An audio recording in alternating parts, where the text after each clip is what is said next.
Timbalan Premier Sarawak Datuk Seri Dr. Sim Kui Hian tidak menolak kemungkinan pilihan raya umum ke-15 PRU15 akan diadakan pada tahun ini. Katanya ia adalah berikutan situasi politik yang tidak menentu di semenanjung Malaysia. Sehubungan itu katanya Sarawak perlu mengekalkan momentum bagi memastikan segala perancangan dapat diteruskan. Sementara itu, Sim yang juga Presiden SUPP berkata pihaknya akan menubuhkan jawatan kuasa perhubungan Parlimen bagi menyenarai pendekkan calon yang akan bertanding pada PRU15. Jelasnya ia diperlukan dalam kadar segera bagi membolehkan setiap calon untuk turun padang selain merencanakan setiap percaturan bagi menghadapi PRU15.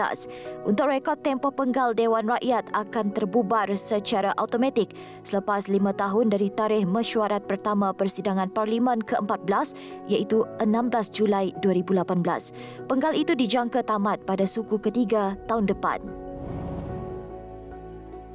Sarawak akan menikmati kemakmuran ekonomi yang dipacu oleh data dan inovasi dalam tempoh 8 tahun akan datang.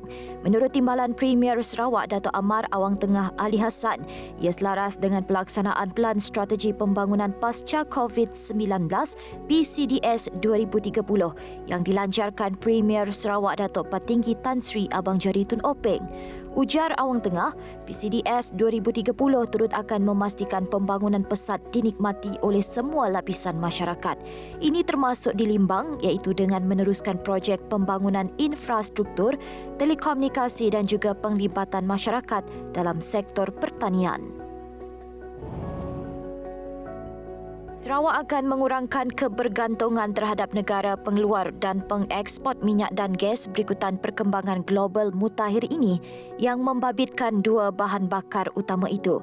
Timbalan Menteri Tenaga dan Kelestarian Alam Sekitar Dr. Hazlan Abang Hipni berkata, Sarawak sebaliknya akan memberikan tumpuan yang lebih kepada penggunaan bahan api berasaskan hidrogen.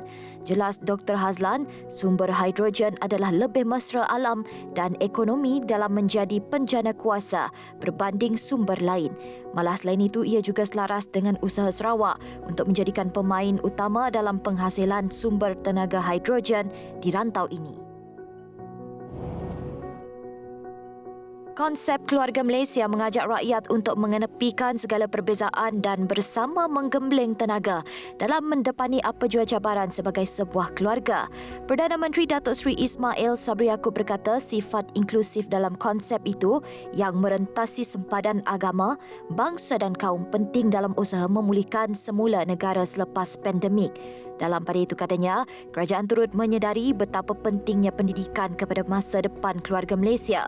Untuk tujuan itu, kerajaan memperuntukkan sebanyak 5 bilion ringgit bagi projek pembangunan sekolah dan institusi pendidikan di seluruh negara di bawah rancangan Malaysia ke-12.